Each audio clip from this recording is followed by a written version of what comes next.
Assalamualaikum warahmatullahi wabarakatuh. Jadi hari ini saya akan menjelaskan ke kalian tahapan analisa kolom. Jadi kalau misalnya kita berbicara kolom, tentunya banyak sekali hal yang perlu kita bahas ya. Jadi yang pertama, sebelum kita merencanakan kolom, kita harus mendapatkan data-datanya terlebih dahulu. Jadi data-datanya yang ada di dalam kolom itu apa aja, itu harus kita dapatkan. Oke, data-datanya apa aja? Dicek di sini ya. Jadi yang pertama kita harus mendapatkan data panjang dan juga lebarnya kolom ya. Jadi data panjang dan juga lebarnya kolom kita harus mendapatkan terlebih dahulu ya. Nah, kita kemarin kan sudah mengetahui ya caranya menghitung dengan menggunakan preliminary design. Oke, dari panjang dan juga lebar kita bisa mendapatkan nilai IG. IG ini adalah inersia gross ya, dan juga nilai R. R ini adalah jari-jari girasi. Terus selanjutnya kita mengetahui panjang kolom. Jadi panjang kolom ini nantinya kita akan mendapatkan besaran panjang kolom efektif.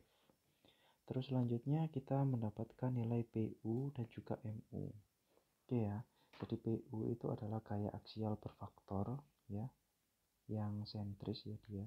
Jadi kalau misalnya kalian bayangkan PU itu letaknya ada di sini ya. Jadi dia beban aksial yang membebani kolom.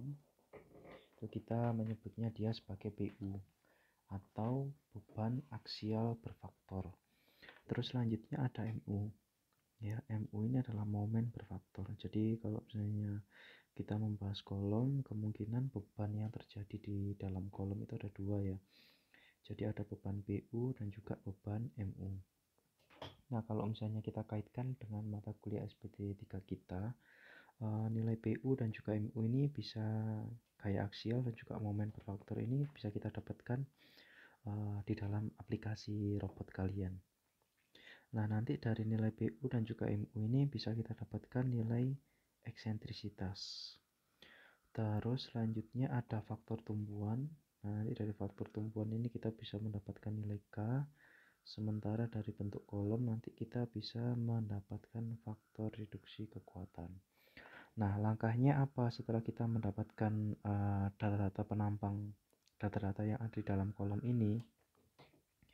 Jadi langkah pertama yang bisa kita laksanakan adalah menghitung inersia gross ya. Jadi inersia gross itu rumusnya seperti apa bisa kita lihat di dalam penjelasan saya yang selanjutnya ini.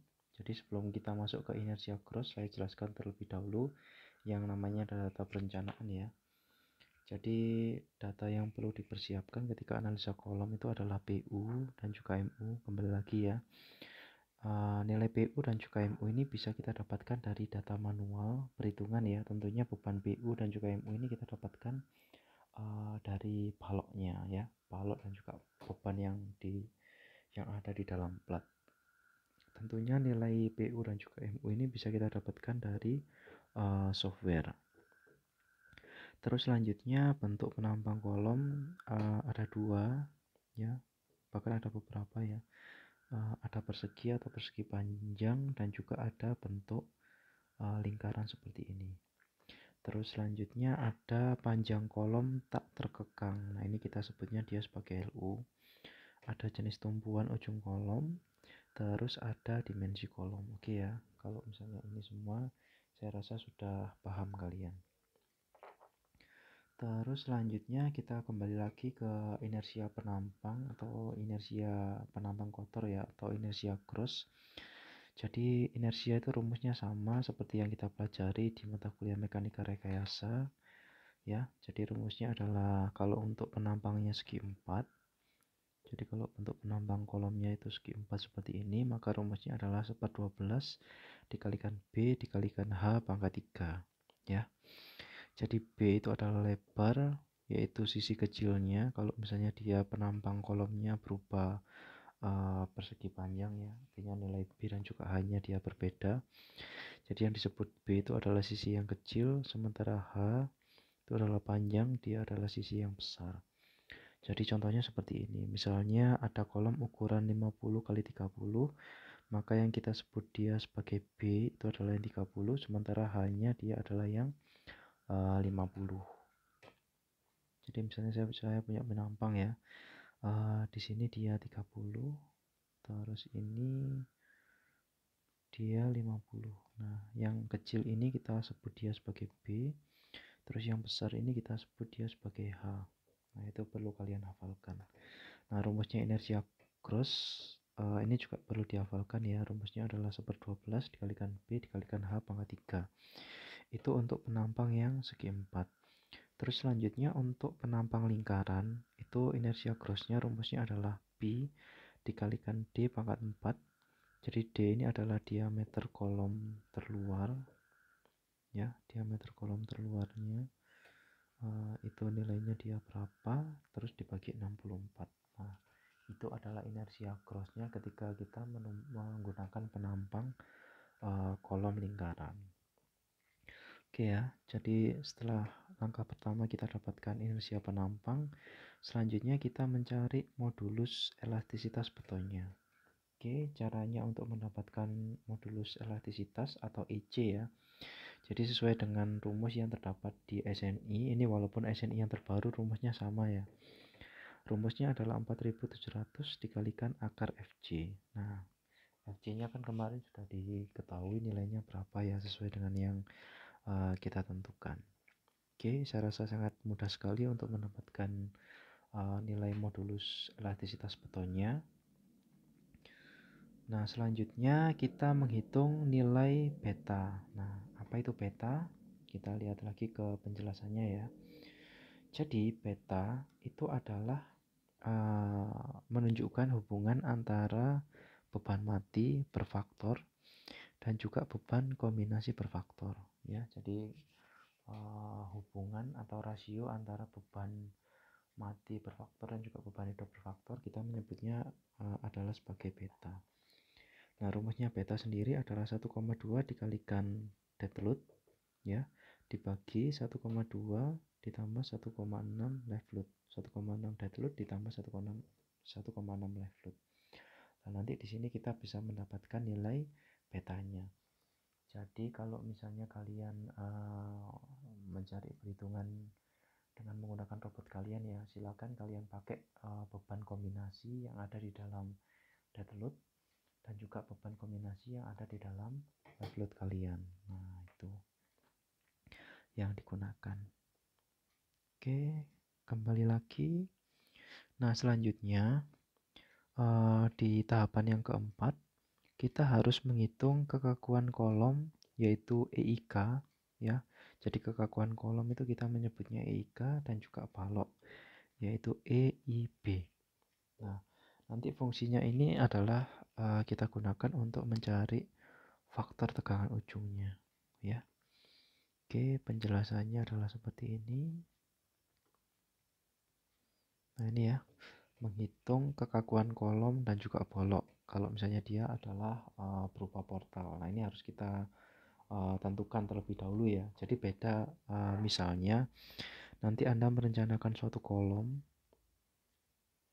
misalnya di atasnya tidak ada pengakunya apa-apa, artinya di atasnya kosong gitu ya, artinya kalian nggak bisa menggunakan rumus ini karena kan dia hanya dalam satu kesatuan kolom saja.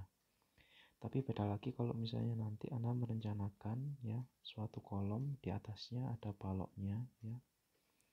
Nah, ada baloknya. Nah, ini kita harus menentukan kekakuan kolomnya dia seperti apa ya. Jadi untuk mendapatkan nilai kekakuan tegangan ujung antara kolom dan juga balok dalam struktur portal, maka harus dihitung semua komponen yang terdapat dalam titik pertemuan antara balok dan juga kolom tersebut.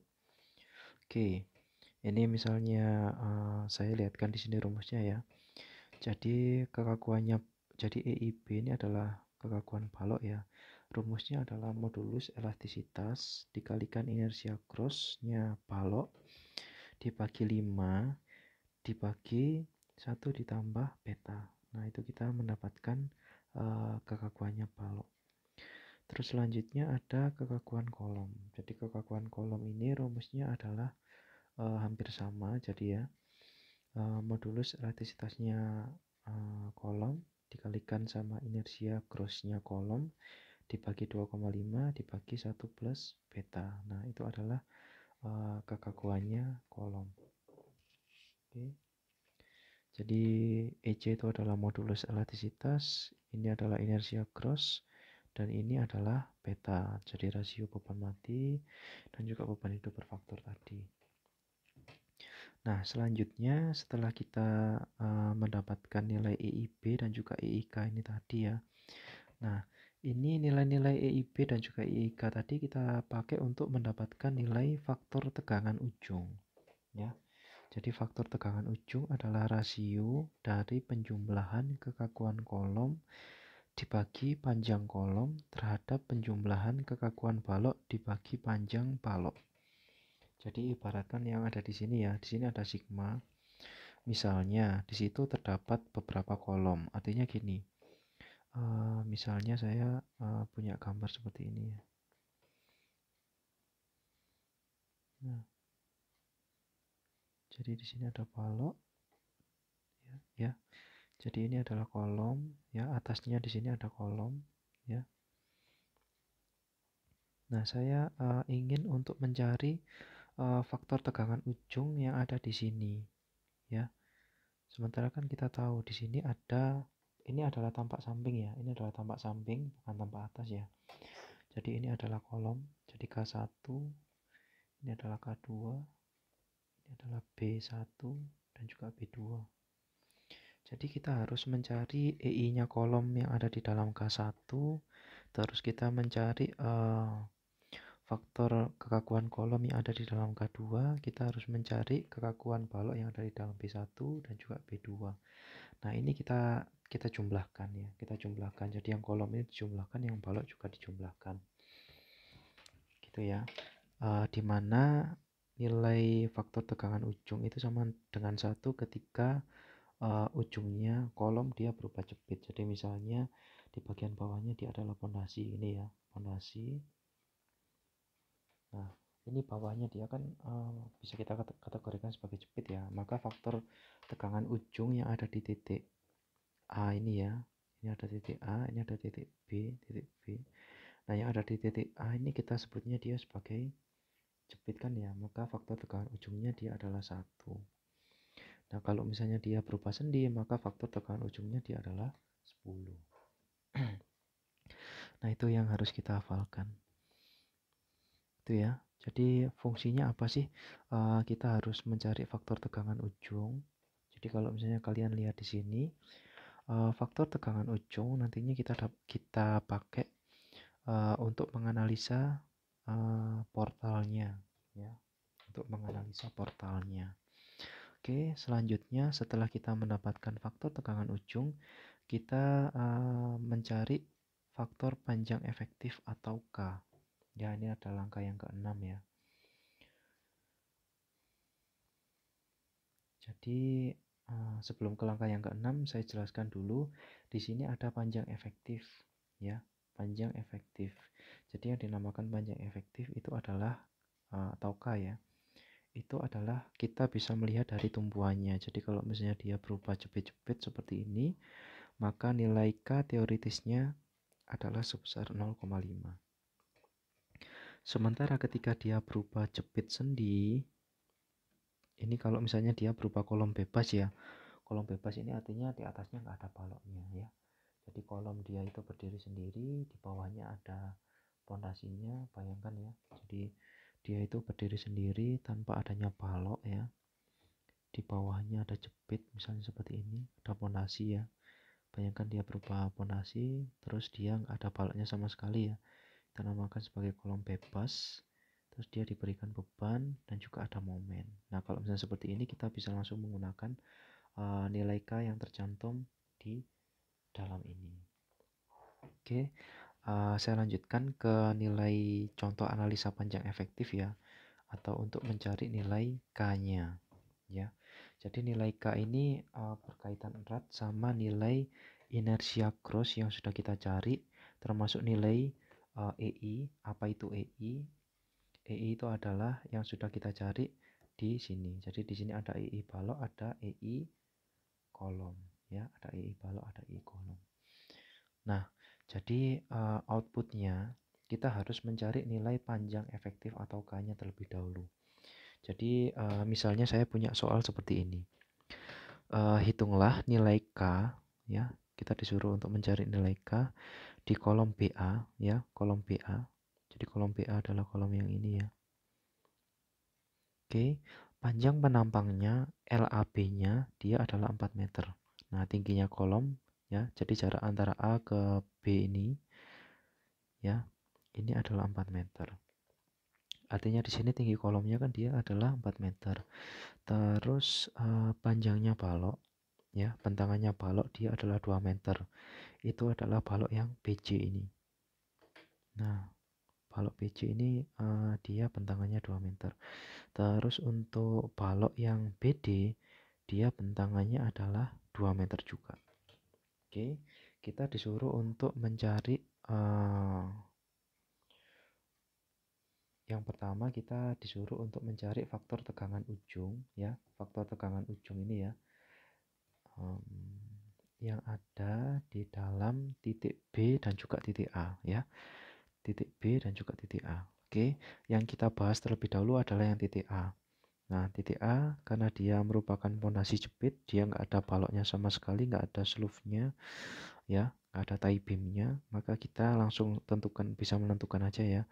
Jadi faktor tegangan ujungnya dia berupa jepit, maka nilainya adalah sama dengan ini. Oke, sama dengan 1, ya. Nah, untuk yang di atas, yang di titik B ini kita nggak bisa menentukan nilai faktor tegangan ujungnya berapa, karena di sini ada kolom, ada satu kolom, ya, ada satu kolom dan juga ada 2 balok. Nah, langkahnya yang perlu kita perhitungkan, jadi kita buat tabelnya terlebih dahulu seperti ini supaya lebih mudah, ya. Jadi yang pertama di sini ada kolom, ya. Kolomnya tadi adalah BA ini, kolom ukuran 50 kali 50. Ini, ya, 50 kali 50. Dia memiliki inersia cross dengan rumus inersia cross tadi kan rumusnya 1/12 dikalikan B dikalikan H pangkat 3. Oke, ya. Dengan cara yang sama kita juga mencari inersia cross yang ada di dalam balok BD, ya. Balok BD ini dan juga balok BC. Oke, ya. Inersia crossnya dia berbeda karena nilai B dan juga H-nya dia juga berbeda-beda, maka kita harus cari satu-satu. Oke, inersia cross sudah selesai. Selanjutnya kita disuruh untuk mencari nilai EI. Nah, kembali lagi ke rumusnya EI. Nah, ini, ya. EI rumusnya untuk balok, dia adalah modulus elastisitas dikalikan inersia cross dibagi 5 dibagi 1 plus beta. Itu untuk balok. Terus untuk kolom, rumusnya menggunakan cara yang ini. Nah, ini diingat-ingat, ya. Jadi sama dengan cara yang sama kita mencari yang untuk kolom sendiri, yang untuk balok juga sendiri. Terus selanjutnya kita cari nilai L-nya, kebetulan dia diketahui, ya, nilainya tinggi kolomnya 4 meter dari sini, ya. Terus untuk panjang bentangan baloknya masing-masing dia adalah 2 meter. Nah, selanjutnya kita mencari nilai EI per L-nya, ya. Nilai EI per L tinggal kita bagi aja yang ada di sini, ya. Yang ada di sini dibagi yang ada di dalam sini. Nanti ketemu nilainya adalah ini. Nah, nilai-nilai ini nantinya kita masukkan ke dalam rumus untuk mencari faktor tegangan ujungnya, ya. Kebetulan yang kita cari adalah faktor tegangan ujung yang ada di titik B, ya. Rumusnya sesuai dengan yang ada di sini tadi. Jadi komponen kolom dia dibagi sama komponen balok. Oke, ya. Kita langsung bagikan aja. Jadi ini kan sudah kita dapatkan, ya, nilainya, ya, sebesar 392040695 yang ada di dalam tabel ini. Ya, tabel ini, ya. Dibagi sama II-nya balok. Kebetulan baloknya ada 2, maka kita jumlahkan aja, ya. Ini adalah hasilnya yang sudah kita dapatkan dari analisa yang ada di dalam tabel ini. Nah, dari sini kita dapatkan faktor tegangan ujung yang ada di titik B itu nilainya adalah 0,95. Oke, dari sini kita bisa mendapatkan dua parameter tegangan ujung di titik B dan juga tegangan ujung di titik A untuk kolom ini. Nah, ini nantinya yang kita pakai untuk mendapatkan nilai K ya, atau faktor panjang efektifnya. Nah, itu didapatkan dari nomogram ini ya. Dalam analisa sebelumnya didapatkan nilai sebagai berikut. Jadi faktor tegangan ujung di titik A nilainya adalah 1, sementara di titik B adalah 0,95 ya. Jadi tinggal kita plot aja. Yang pertama kita beri titik ya, yang di sini ya. Terus yang ini nilainya adalah 1 ya. Terus yang satunya adalah 0,95, letaknya ada di sini. Nah, selanjutnya itu kita buat garis seperti ini. Nah, ini kita dapatkan ya, nilai K-nya adalah sebesar yang ada di titik ini. Ya, nilainya adalah sekitar 0,78. Nah, di sini kalau misalnya kita baca di dalam nomogram, ada komponen struktur tak bergoyang ya, ada komponen struktur bergoyang. Nah, apa itu komponen struktur tak bergoyang sama bergoyang? Setelah ini akan saya jelaskan. Oke, kembali lagi ke perhitungan tadi. Jadi kita sudah mendapatkan nilai K-nya ya, ini sudah oke. 5 juga sudah oke, 4 tadi juga sudah oke. Sekarang kita masuk ke yang nomor 7. Tentukan kolom tanpa pengaku atau dengan pengaku. Jadi kolomnya itu brace atau unbrace ya. Jadi kolom brace atau unbrace itu penjelasannya adalah sebagai berikut. Jadi yang pertama adalah portal bergoyang atau unbrace. Jadi dia yang dinamakan portal bergoyang atau unbrace itu kalau misalnya dia memenuhi ketentuan sebagai berikut. Jadi yang pertama ya, beban yang tidak simetris yang bekerja pada portal yang simetris. Jadi penjelasan nomor 1 ini ada di sini. Jadi bebannya itu tidak simetris ya, bebannya tidak simetris sementara dia bekerja pada portal yang simetris. Nah ini ya, jadi sebenarnya dia itu portalnya simetris ya. Jadi portalnya simetris seperti ini. Tapi letak bebannya dia nggak tepat di tengah ya, tapi dia berada di pinggir. Maka itu akan mengakibatkan adanya portal yang bergoyang atau unbrace. Terus yang kedua, ketika bebannya simetris ya, bebannya simetris yang bekerja pada portal yang tidak simetris. Nah, itu gambarannya ada di sini. Ya, jadi dia ada beban merata di sini, beban meratanya di sini, tapi di sini portalnya dia tidak simetris sehingga mengakibatkan portal itu bergoyang. Jadi portal bergoyang seperti apa nanti videonya akan saya masukkan ke kalian ya, supaya kalian lebih paham. Terus selanjutnya portal bergoyang sudah saya jelaskan. Selanjutnya akan saya jelaskan tentang masalah portal tak bergoyang atau brace. Jadi portal tak bergoyang itu didefinisikan sebagai portal di mana tekuk goyangan itu dicegah oleh elemen-elemen topangan struktur. Oke, dan bukan oleh portal itu sendiri. Portal tak bergoyang mempunyai sifat yang pertama, portal tersebut simetris dan bekerja dengan beban yang simetris. Jadi contohnya seperti ini. Saya memiliki suatu portal yang dia itu benar-benar simetris ya. Terus bebannya itu dia berada tepat di tengah ya. Nah, itu bisa kita kategorikan dia sebagai portal tak bergoyang atau brace. Terus selanjutnya portal yang memiliki kaitan dan konstruksi lain yang tidak dapat bergoyang. Nah, jadi sebenarnya portal ketika dia diberikan bebannya itu nggak simetris ya, tapi dia diberikan semacam kaitan ya. Jadi kaitan gini ya, kita menyebutnya dia itu sebagai ikatan angin ya. Nah, jadi fungsinya itu dia adalah untuk menopang portal supaya dia tidak bergoyang. Nah, itu ya pengertiannya antara portal bergoyang sama portal tak bergoyang. Oke, jika nilai K-nya lebih dari 1, maka dia termasuk kolom tanpa pengaku atau unbrace. Nah, itu diingat-ingat ya. Jika nilai K tadi, K yang sudah kita hitung ya, ketika nilainya lebih dari 1, maka kita bisa mengategorikan dia sebagai unbrace. unbrace ya, unbrace ya. Terus ada K kurang dari 1, kita menyebutnya sebagai brace. Ya, jadi kalau misalnya K-nya kurang dari 1, kita menyimpulkan jika suatu portal yang sudah kita buat itu adalah kolom yang sebenarnya baloknya itu mengakukan ya, mengakukan suatu portal supaya dia tidak bergoyang gitu ya. Oke, selanjutnya kita kembali lagi ke runtutan perhitungannya ya. Selanjutnya kita dari sini baru bisa menentukan dia itu berupa kolom yang pendek atau kolom panjang. Nah, kapan kita menyebutnya dia sebagai kolom pendek atau kolom panjang? Soalnya ini akan sangat berbeda sekali ya. Jadi ada yang dinamakan kolom itu kolom pendek ya, dan juga ada yang namanya kolom panjang. Nah, ini ya.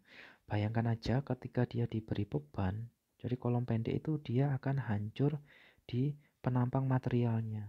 Jadi ibaratkan ketika Anda melihat benda uji tekan itu ya, ketika silinder itu silinder beton yang tempatnya untuk uji tekan itu ya, yang biasanya digunakan untuk uji tekan. Jadi dia itu termasuk dalam kolom pendek yang mudah kita membayangkannya ya. Dia itu kehancurannya itu benar-benar diakibatkan oleh kehancuran materialnya ya. Tapi untuk kolom panjang dia ada beberapa faktor yang memengaruhi. Jadi yang pertama, ketika dia diberikan beban yang sangat besar, ada kemungkinan nanti dia hancurnya itu akibat adanya tekuk. Nah, jadi gampangannya seperti ini. Misalnya Anda punya penggaris ya. Penggaris itu kamu tekan ya, karena dia langsing, tentunya hancurnya itu bukan karena hancur material penggarisnya, tapi hancurnya itu karena di bagian tengahnya dia itu tertekuk, artinya dia itu patah. Nah, itu akan sangat bahaya sekali. Nah, tentunya rumus untuk mencari kolom pendek yang kita sebut sebagai A dan juga kolom panjang itu rumusnya dia sangat tidak sama. Nah, makanya kita harus mengetahui ya, harus mengetahui karakter kolom kita itu termasuk kolom pendek atau kolom panjang. Oke, ketika kita sudah mengetahui dia kolom pendek atau kolom panjang, maka langkah selanjutnya kita bisa menggunakan analisanya kolom panjang maupun analisanya kolom pendek. Oke, sebelum masuk ke situ, akan saya beritahu terlebih dahulu kapan kita menentukan kolom kita sebagai kolom pendek, kapan kita menentukan dia sebagai kolom panjang. Nah, ini ya, penentuan kolom panjang atau kolom pendek. Oke, yang pertama ya, jika yang digunakan kolom tanpa pengaku atau unbrace, oke ya. Jika yang digunakan kolom tanpa pengaku atau unbrace, nah unbrace tadi kan bisa kita lihat dari nilai K-nya ya. Baik itu dia unbrace atau brace itu bisa kita lihat dari nilai K-nya yang sudah kita tentukan di sini. Jadi kalau misalnya K-nya lebih dari 1 dia unbrace, kalau kurang dari 1 dia brace. Ketika kita sudah bisa menentukan itu, maka kita selanjutnya bisa menentukan rumus mana yang kita pakai. Oke ya, jadi kita masukkan terlebih dahulu ketika dia unbrace ya. Ketika dia unbrace, kita masukkan terlebih dahulu nilai K-nya, termasuk nilai LU-nya dan juga R-nya ya. K, LU dan juga R. Ketika nilainya dia kurang dari 22, maka kita kategorikan dia sebagai kolom pendek. Namun, ketika nilai K dikalikan LU dibagi R ini lebih dari 22, nah, itu baru kita sebut dia sebagai kolom panjang. Itu ketika dia tanpa pengaku atau unbrace. Terus selanjutnya, jika yang digunakan adalah kolom dengan pengaku atau brace, ya, ini nilai K-nya tadi untuk yang brace dia adalah kurang dari 1. Maka rumusnya yang kita gunakan adalah rumus ini. Jadi tetap ya kita cari nilai K dikalikan LU dibagi R-nya. Itu nilainya apakah kurang dari atau lebih dari rumus yang kita dapatkan ini. Gitu ya. Setelah kita mendapatkan kolom pendek dan juga kolom panjangnya, tentunya analisanya yang kita pakai adalah analisa yang berbeda. Nah, Sebelum masuk ke situ, saya jelaskan terlebih dahulu nilai R. Ya, nilai R itu adalah jari-jari girasi ini ya, nilai R-nya. Jadi untuk jari-jari girasi, rumusnya R adalah inersia dibagi sama A. A ini adalah luas penampangnya kolom kita ya. Jadi jari-jari girasi sama dengan akar inersia dibagi luasan. Oke, itu sangat jelas sekali, saya rasa nggak perlu saya ulas lagi. Oke, selanjutnya setelah kita dapatkan dia berupa kolom panjang atau kolom pendek. Nah ini ya, dia analisanya menggunakan kolom panjang atau kolom pendek. Nah ini baru terpisah. Jadi kita terpisah ya analisanya. Kalau misalnya kolom pendek kita tahu kehancurannya karena akibat material. Tapi kalau misalnya kolom panjang dia kehancurannya kemungkinan ada diakibatkan oleh adanya faktor tekuk. Oke, ketika kita tentukan sebagai kolom pendek, maka cara untuk menganalisanya itu bisa menggunakan dua cara ya. Cara yang pertama adalah menggunakan diagram interaksi P dan juga M ya. P itu adalah gaya aksial, M-nya adalah momen. Nah, nanti dari diagram interaksi ini nantinya kita bisa mendapatkan parameter nilai Kn dan juga Rn. Nah, Kn dan Rn itu apa? Nanti akan saya jelaskan. Dan selanjutnya kita bisa langsung memplot ke diagram gaya aksial dan juga momen. Itu ya, itu cara yang pertama untuk menganalisa kolom pendek. Nah, untuk cara yang keduanya, kita bisa mencari nilai faktor kehancuran balance. Jadi faktor kehancuran balance itu ada 3 ya, itu yang wajib kita cari. Yang pertama adalah PNB. PNB ini adalah gaya aksial nominal balance. Jadi ada nominal, ada yang namanya nominal, dan juga namanya per faktor. Nah ini harus kalian benar-benar hafalkan. Jadi kalau nominal itu adalah kemampuannya penampang, kalau per faktor itu adalah dari bebannya. Otomatis nominal itu harus lebih besar dibandingkan per faktor. Itu konsepnya LRFD ya.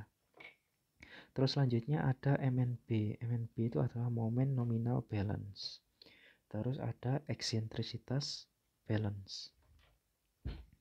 Oke, jika nilai PNB kalian yang sudah kalian hitung, MNB dan juga eksentrisitas balance, ternyata nilainya lebih kecil dibandingkan nilai PU, MU, dan juga eksentrisitas yang sudah kalian cari, maka Anda menggunakan analisa hancur tekan beban sentris. Ya, artinya di sini kalau misalnya saya tampak atas ya, ini tampak atasnya kolom ya. Terus di sini ada titik beratnya kolom. Nah, kemungkinan dia letak titiknya beban itu berada di tengah-tengahnya titik berat, sehingga tipe kehancurannya dia merupakan hancur tekan beban sentris. Itu yang pertama. Terus yang kedua, ketika PNB, MNB, dan juga eksentrisitas balance-nya dia lebih besar dibandingkan sama nilai PU, MU, dan juga eksentrisitas yang sudah kalian cari, maka kemungkinan dia hancurnya adalah karena akibat beban eksentris. Jadi misalnya saya perlihatkan ya, misalnya ini adalah titik beratnya. Jadi kemungkinan titik beratnya kolom kalian itu letaknya ada di sini, sehingga hancurnya penampang kolom kalian itu nggak tepat berada di titik sentrisnya. Nah, tentunya antara rumus yang ada di cara 11 dan juga cara 12 ini dia berbeda ya, rumusnya dia berbeda. Oke, itu adalah untuk analisa kolom pendek. Nah, selanjutnya untuk analisa kolom panjang sekarang. Oke, untuk analisa kolom panjang, jika nilai K lebih dari 1, ini yang seperti yang sudah saya jelaskan tadi ya, dan juga K kurang dari 1. Jadi untuk yang pertama, ada pertama dan juga kedua ya. Untuk yang pertama, jika nilai K-nya lebih dari 1, maka Anda menggunakan analisa pembesaran momen ya. Analisa pembesaran momen ini terjadi karena adanya kolom tanpa pengaku atau unbrace. Terus untuk analisa momen yang kedua ya, Analisa pembesaran momen yang kedua itu diakibatkan karena kolom kalian ini termasuk kolom yang ada pengakunya atau brace. Nah, untuk lebih jelasnya silakan kalian cek di contoh perhitungan yang sudah saya berikan ya. Oke, kita coba membahas yang langsung ya ke outputnya. Jadi yang dinamakan LU atau panjang kolom tadi yang sudah kita bahas ya. LU itu adalah jarak terluarnya antara balok ke balok ini. Tapi kalau misalnya dia berupa plat ya, jadi misalnya di titik paling atasnya sini adalah plat ya, sementara yang di bagian bawahnya sini adalah balok, maka nilai LU-nya adalah ini. Nah, ini silakan kalian lihat ya, tentunya sangat mudah sekali dipahami bagi kalian nilai LU. Jadi yang dinamakan nilai LU itu bukan as ke asnya kolom ya, dari sini ke sini, itu bukan, tapi nilai LU adalah seperti yang tergambar dalam gambar berikut. Terus selanjutnya, nah ini kita masuk ke analisa kehancuran balance. Jadi analisa kehancuran balance ini saya bahas tadi di bab nomor 9 ya tadi ya. Di analisa kolom pendek, ketika Anda sudah menentukan dia kolom pendek, terus kita mau pakai cara yang nomor 9 ya, maka yang kita gunakan adalah rumusnya ini. Nah ini ya, analisa kehancuran balance. Jadi rumusnya untuk analisa kehancuran seimbang atau balance itu menggunakan persamaan sebagai berikut. Jadi untuk PNB-nya ya, PNB rumusnya standar 0,85 dikalikan FC aksen kuat tekannya dikalikan sama AB ya. AB ini bisa kalian lihat di sini rumusnya dikalikan sama B, oke, B-nya penampang kolom kalian ya. Terus dikalikan AS aksen ya, dikalikan FS aksen dikurangi AS dikalikan sama FY ya.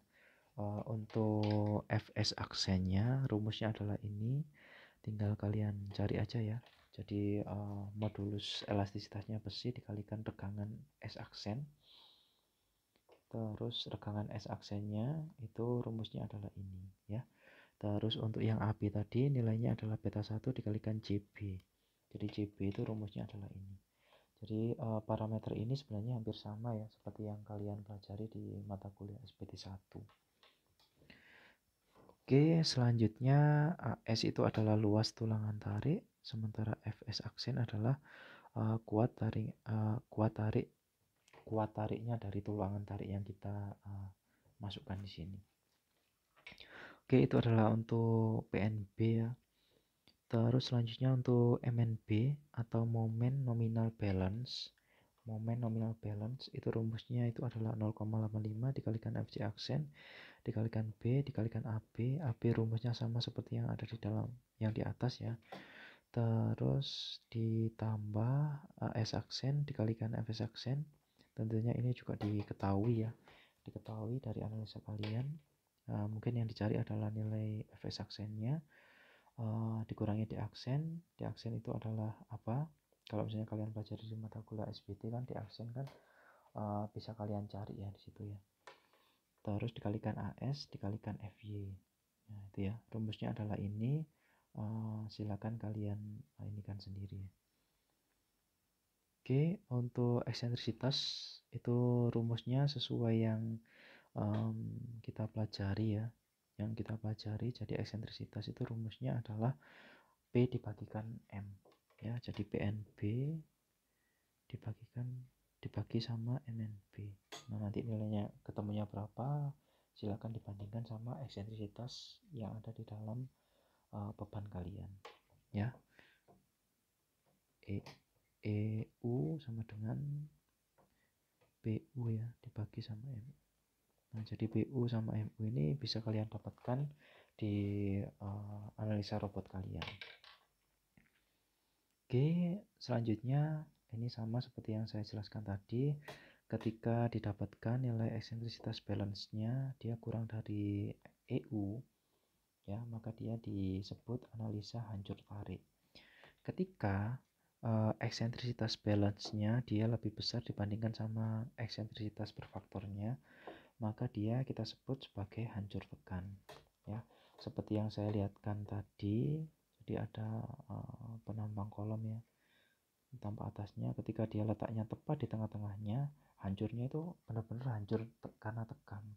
Tapi kalau misalnya dia nggak simetris seperti ini ya, jadi titik beratnya ada di sini, tapi titik berat penambang ya, maaf ya, tapi ternyata titik beratnya yang didapatkan oleh kolom ini letaknya ada di sini, artinya kan di sini ada nilai eksentrisitasnya.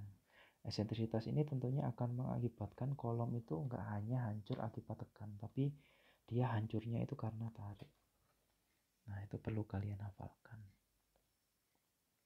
Oke ya, sampai sini dulu.